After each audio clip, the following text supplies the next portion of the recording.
میرے دوستوں، بھائیوں، بزرگوں، خاص طور پر دعا کریں یہ جو ہمارے ملک میں غصے کی، نفرت کی، دشمنی کی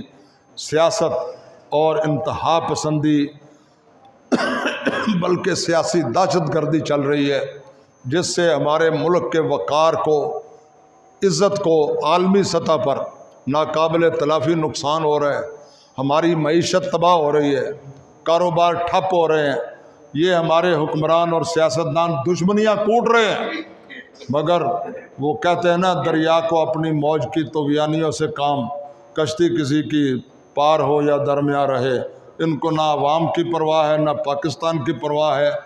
اور نہ کسی غریب کی، نہ کسی کی، بس اپنی پارٹی کی اور اپنے مفادات کی پرواہ ہے۔ لوٹ مار کے بھی یہ چیمپئن ہے، جس طرح جھوٹ بولنے کے، کرپشن کرنے کے، لوٹ مار کرنے کے بھی یہ چیمپئن ہے۔ دعا کرو، میرے اور آپ کے پیارے رسول صلی اللہ علیہ وسلم نے فرمایا ہے کہ اللہ تعالیٰ اگر کسی کو، مسلمان کو حکومت دے اور حکمرانی اللہ تعالیٰ عطا فرمائے تو وہ لوگوں کا اس طرح خیال نہ رکھے جس طرح وہ اپنا خیال رکھتا ہے، اور اپنی آل اولاد کا یا اپنی فیملی کا خیال رکھتا ہے، اس طرح ان کا خیال نہ رکھے تو فرمایا کل قیامت کے دن اللہ تعالیٰ اس کو جنت کی خوشبو سے بھی،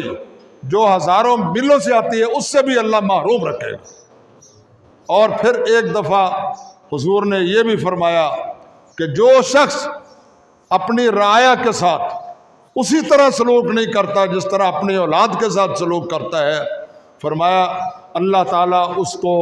جہنم میں سب سے ذلیل اور پست جگہ پر اپنا شدید ترین عذاب دے گا۔ اللہ تعالیٰ ہمارے حکمرانوں کو ہدایت عطا فرمائے۔ خدا کی قسم ہے، بڑی بڑی مشکلات ہیں، بڑی بڑی مصائب ہیں، سب سے بڑی مصیبت اور سب سے بڑا عذاب یہ ہمارے موجودہ سیاستدان اور حکمران ہیں کہ جن کو نہ خدا کا خوف ہے، نہ اللہ کا ڈر ہے، اور نہ عوام کی کوئی پرواہ ہے۔ وہ پتہ نہیں کن کے نمائندے ہیں، کن کے نمائندے نہیں ہیں۔ اللہ تعالیٰ ہمیں اپنی رحمت سے کوئی ایسے حکمران عطا فرمائے جو سرور کائنات کے صحیح معنوں میں غلام ہوں اور ابو بکر و عمر کے نقش قدم پر چلنے والے ہوں۔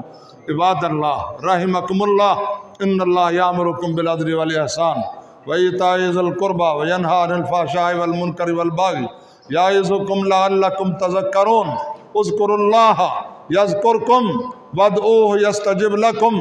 ولذکر اللہ تعالی اعلی و اولی و اعز و اجل و اتم و اہم و اعظم و اکبر۔